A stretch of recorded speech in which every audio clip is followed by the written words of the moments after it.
Mes très chers amis, chère communauté, Boker Tov, nous sommes vendredi matin, Baruch Hashem, nous aurons le privilège de nous retrouver en présentiel à la synagogue ce Shabbat, à partir de samedi matin, comme le président de la République l'a annoncé et l'a autorisé. Alors pourquoi continuer notre cours? Eh bien tout simplement parce que nous ne pourrons pas encore organiser le cours, notre étude du Shabbat après-midi, pas encore, on attendra que la jauge soit un peu plus importante pour que tout le monde puisse en profiter. Eh bien mon principe est le suivant: tant que je ne peux pas faire mon cours du Shabbat à la synagogue, eh bien, je vous le propose en vidéo pour que l'on puisse tout de même avoir le temps et un temps de réflexion autour de la paracha de la semaine, d'autant plus que les parachutes que nous lisons actuellement sont absolument magnifiques et exceptionnels. Je voudrais tout d'abord dédier ce cours pour l'élévation de la Neshama de Shalom Berebi, dont on marque aujourd'hui la Haskara, Yaakov ben Rivka, Félix Adi ben Emma Simcha, Mesod ben Joar, Eliyahu ben Yoshua, Yosef ben Hanaflak, Pinchas ben Rachel, Emmanuel ben Amram, Moshe ben Yamna, Shmuel ben Miriam, Shalom ben Miriam Amouyal et Jackie Yitzhak ben Shlomo Sebaoun. Au niveau des femmes, Daniel Batsara Mashto, Sarah Rosette Badona, Lucette Myriam Batrachel, Mesoda Batoraïda, Myriam Batalia, Huguette Fortuné Batester, dont nous commémorons également aujourd'hui la Haskara, Nathan ben Refoua Shelema pour Nathan ben Moshe, Kamous Ephraim ben Mazal ben Aïs, Yosef Aaron ben Rachel et Yaakov Kalev ben Sarah. Je voudrais commencer notre réflexion aujourd'hui en partant d'un enseignement extrêmement célèbre qui est basé sur un des versets des Teilim que nous connaissons tous, où Rabbi Shmuel bar Nachman nous enseigne Shir la ma'alot esa enai el harim. Nous connaissons tous ce verset dans les Teilim. Shir la ma'alot esa enai el harim. Je veux lever mes yeux vers les montagnes. Esa enai al haorim milifni, vela médaille, vela aussi shehem haorim. Excusez-moi. Donc on nous dit: je veux lever mes yeux vers les montagnes, mais nos maîtres nous disent: ne lis pas le mot harim, mais horim. Je veux lever mes yeux vers mes parents. Mais aïnavo ezri, d'où est-ce que mon aide va venir? De quoi est-ce qu'il s'agit? Yaakov, nous disent nos maîtres, est celui qui prononce ce verset. Il se compare à ses parents. Il se souvient que lorsque le serviteur d'Abraham, qui s'appelait Eliezer, est parti chercher une femme pour Yitzhak. Donc Eliezer était le représentant d'Yitzhak, le représentant d'Abraham en quelque sorte. Et il s'est retrouvé à chercher une épouse pour Yitzhak, qui sera Rivka. On sait qu'il va arriver avec 10 chameaux, avec des bijoux, avec des bracelets, des colliers, des boucles d'oreilles, des boucles de nez, enfin énormément de bijoux, etc. Et Yaakov, qui lui aussi se retrouve à aller chercher une épouse, telle qu'on l'a vu dans la paracha de la semaine dernière, eh bien lui, il se dit: je n'ai rien.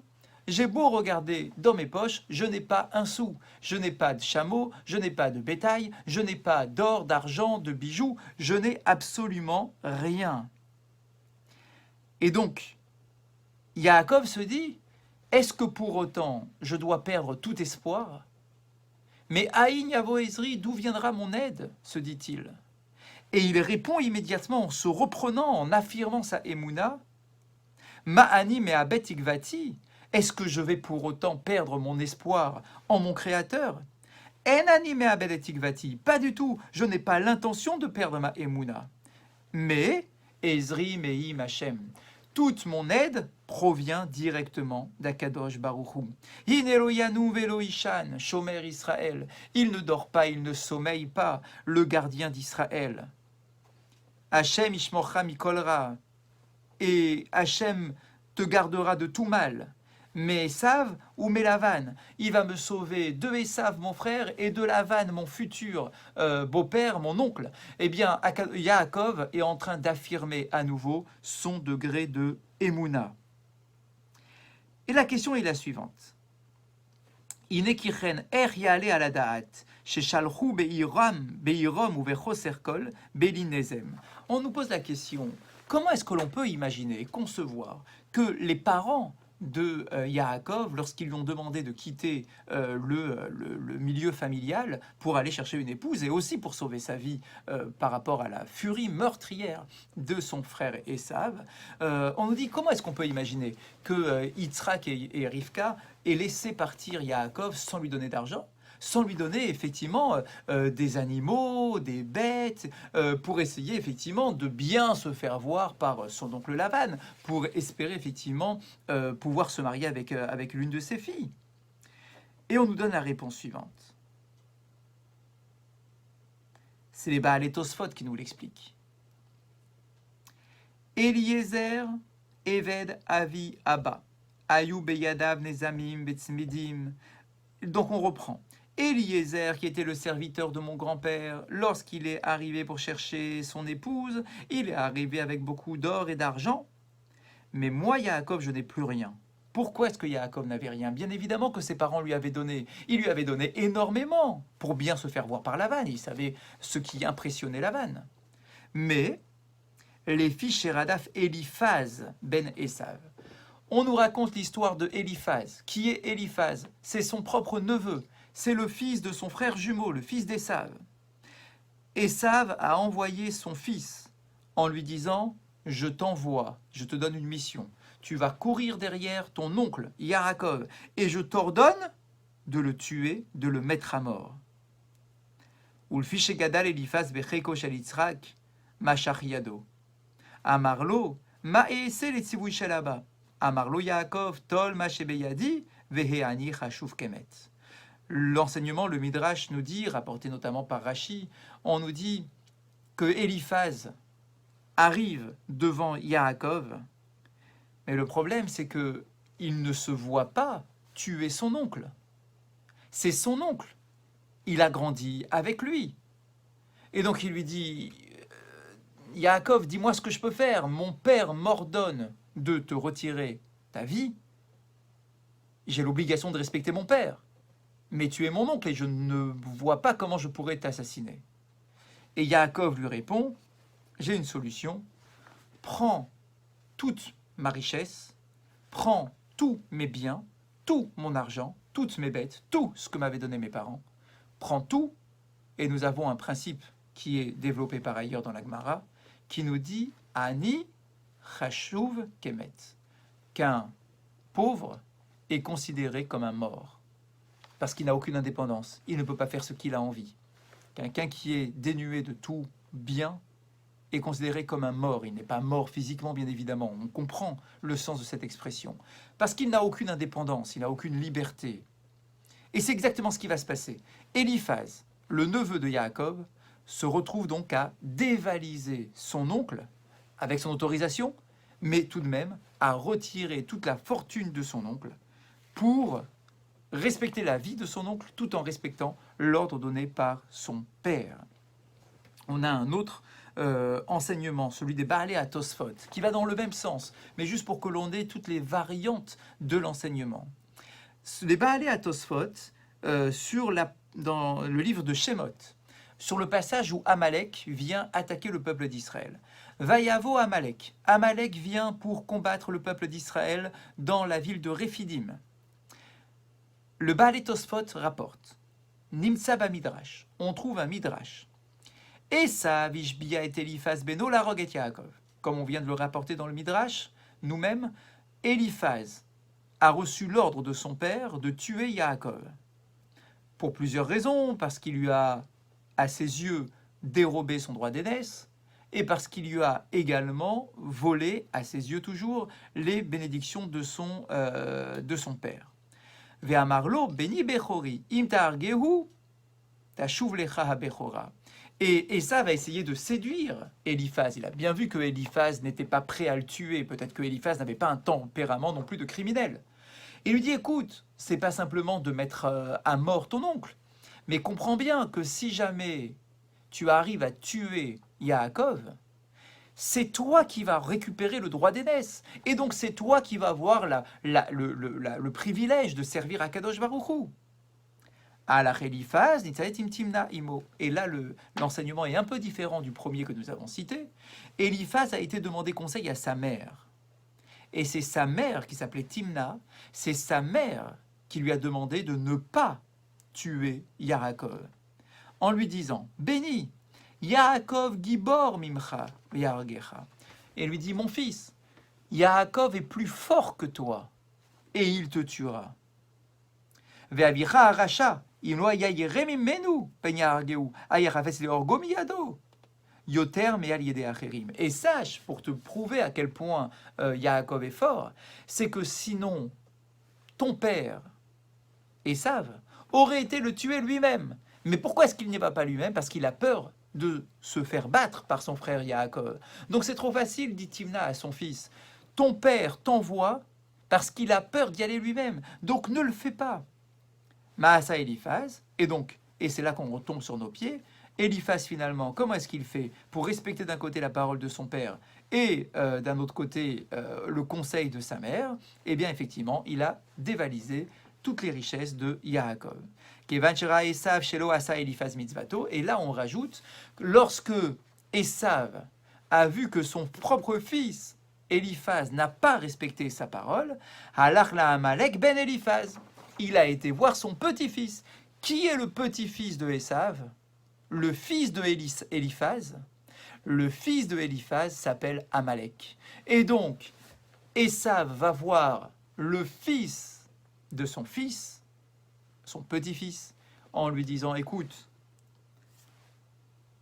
ton père n'a pas réussi à réaliser ce que je lui ai demandé. Nitratse Amalek les divrei zikeno. Et là, par contre, Amalek, lui, il était partant. Il lui a dit, écoute, je veux que tu le poursuives, que tu le mettes à mort, le peuple d'Israël, pour toujours, quoi qu'il arrive, une haine viscérale.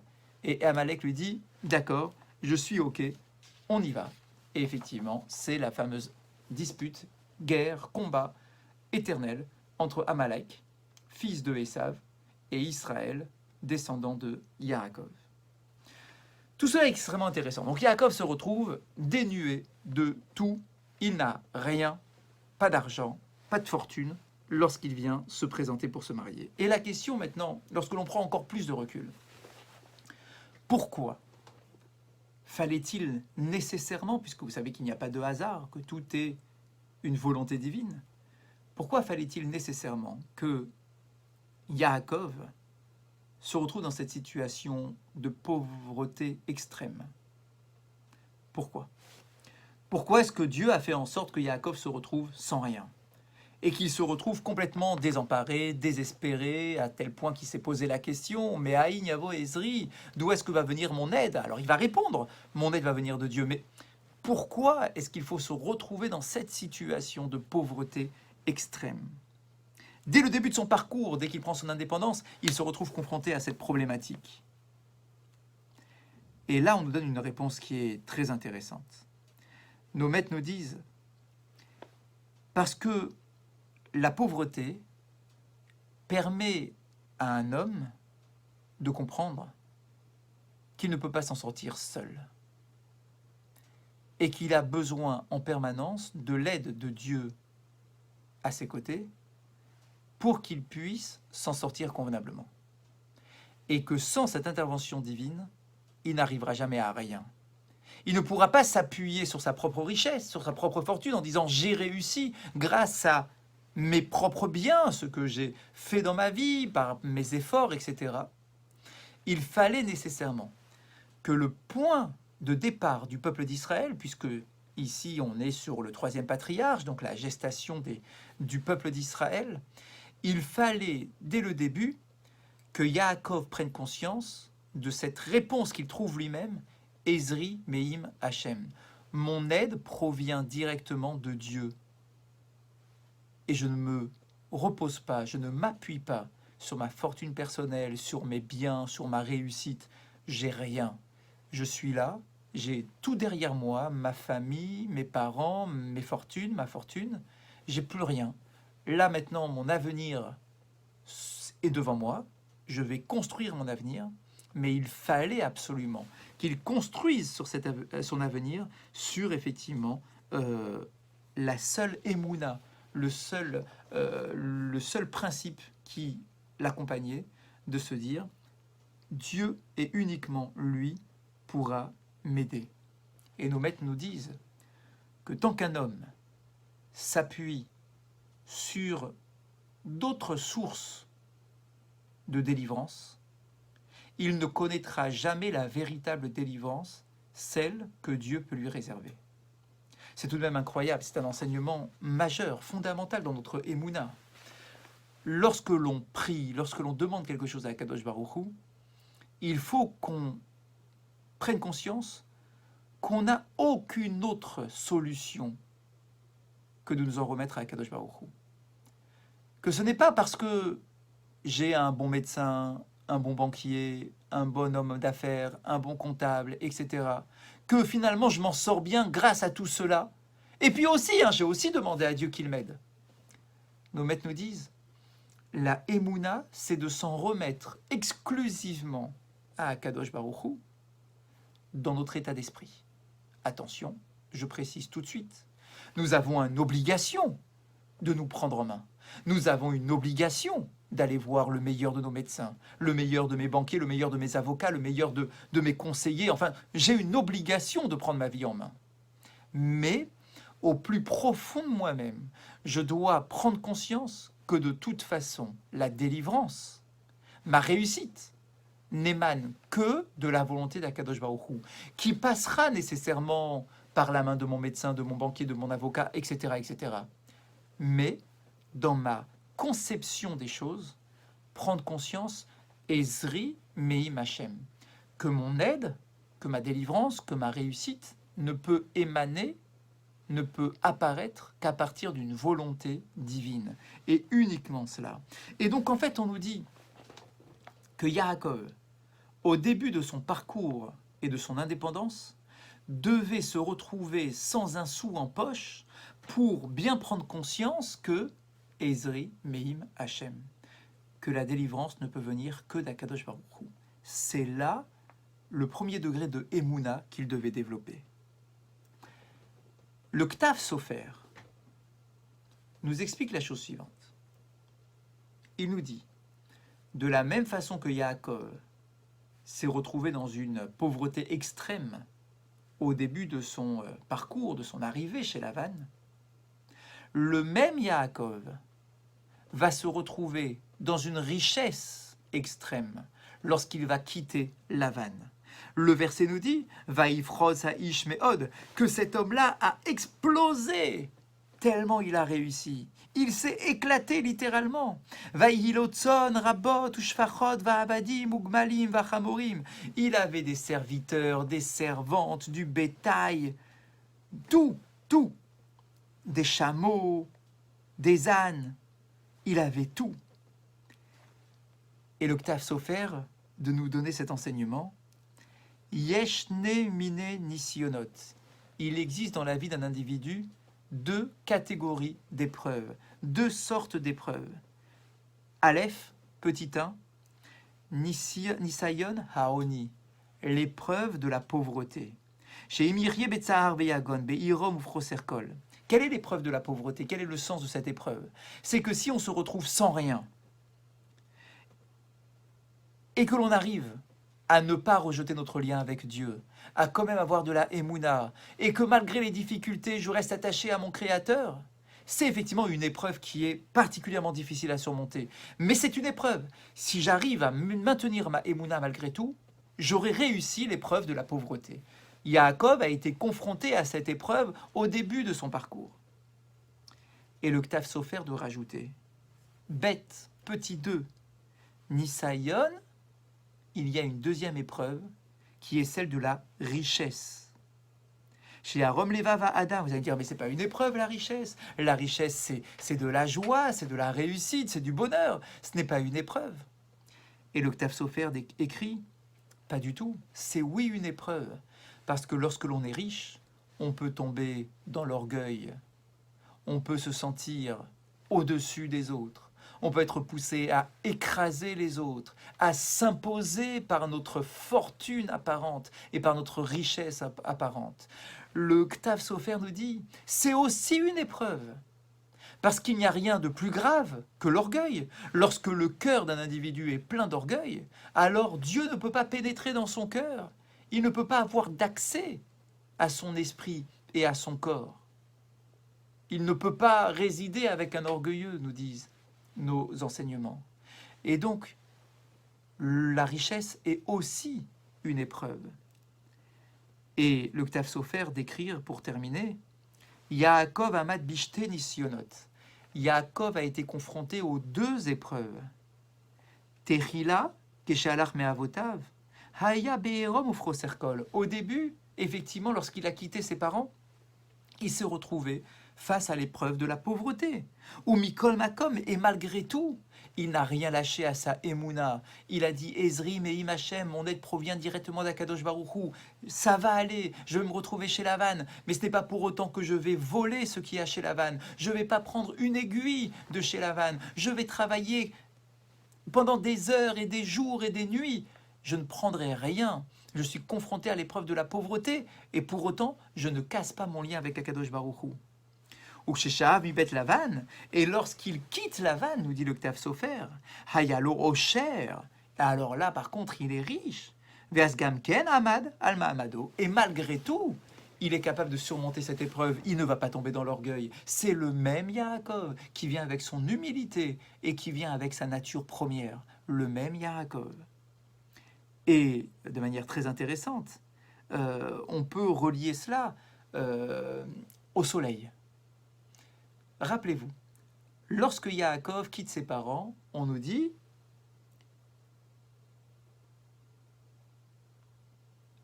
excusez-moi, je cherche juste le verset, voilà. On nous dit qu'il est arrivé à l'endroit, qui bat Hashemesh, qu'il est arrivé à l'endroit où, d'un coup, il a fait nuit. Le soleil s'est couché. Et le Ktav Sofer nous expliquait, symboliquement, bien évidemment, le soleil qui se couche représente la réussite d'un individu qui disparaît. Il était riche, tout allait bien dans sa vie, tout était bien organisé, il avait son Beth Midrash, il avait sa yeshiva, il étudiait, il avait ses parents, tout allait bien. Et il y a un moment, son soleil se couche. Il devient pauvre, il a les difficultés, son frère le déteste, il veut le mettre à mort, il va se retrouver chez Lavan, ça va être compliqué, etc. Son soleil se couche. C'est la complexité et l'épreuve de la pauvreté qui, symboliquement, est représentée par ce soleil qui se couche, la réussite qui disparaît. Mais lorsqu'il va quitter Lavan, lorsqu'il va quitter son frère Esav après leur fameuse rencontre, on nous dit quoi? On nous dit à ce moment-là Vaizrachlo Hashemesh, que le soleil s'est levé pour lui. Nos commentateurs posent la question, comment ça le soleil se lève pour lui? Le soleil se lève pour le monde entier. D'accord, pourquoi est-ce qu'on dit que le soleil se lève pour lui? Interprétation. Eh bien là, par contre, c'est la réussite, la richesse qui se remet en place. Il a les deux moments dans sa vie. Il a un moment où le soleil se couche, c'est l'épreuve de la pauvreté. Il y a un moment où le soleil se lève, c'est l'épreuve de la richesse. Mais Yaakov reste le même. Il a les mêmes valeurs, les mêmes qualités humaines. C'est le même personnage. Il commence par l'épreuve de la pauvreté avant celle de la richesse, nous disent nos maîtres. Et effectivement, c'est à prendre avec beaucoup de recul et de réflexion. Nos maîtres affirment que l'épreuve de la pauvreté est plus simple à surmonter. Je mets tous les guillemets que vous voulez, toutes les pincettes bien évidemment, et tout le respect face à ceux qui doivent surmonter l'épreuve de la pauvreté. Mais juste en prenant du recul, nos maîtres nous disent que l'épreuve de la pauvreté est plus simple à surmonter que l'épreuve de la richesse. Pourquoi? Sur quel point? C'est terrible, hein, la pauvreté, bien évidemment. Mais à quel point? Sur quel point? Parce que lorsque l'on est pauvre, naturellement on se tourne vers Dieu. Lorsque l'on est démuni, lorsque on se retrouve dans la rue, lorsque l'on se retrouve sans rien, sans amis, sans personne sur qui compter, naturellement, notre cœur nous pousse à nous tourner vers notre Créateur. Donc le lien au niveau de la Emouna peut être maintenu et peut même être développé. Lorsque l'on a de la richesse, et c'est pour ça que c'est une épreuve, notre lien avec Dieu est plus difficile à entretenir parce qu'on a l'impression qu'on n'a pas besoin de lui. On a l'impression qu'on peut se débrouiller tout seul. Et donc nos maîtres nous disent, avec beaucoup de recul, que la pauvreté est une épreuve plus simple à surmonter d'un point de vue de notre émouna que la richesse. Bien évidemment avec, encore une fois, beaucoup de pincettes et de profondeur pour le dire. Et donc Yaakov commence son parcours par devoir surmonter cette épreuve de la pauvreté. Et ensuite, une fois qu'il sera déjà bien assis, bien fort dans sa émouna, il va être confronté à l'épreuve de la richesse et il va surmonter les deux épreuves. Et d'ailleurs, juste pour terminer, alors bien évidemment, on peut retrouver cette symbolique au niveau de l'échelle. Qu'est-ce que l'on dit sur le fameux rêve de Yaakov?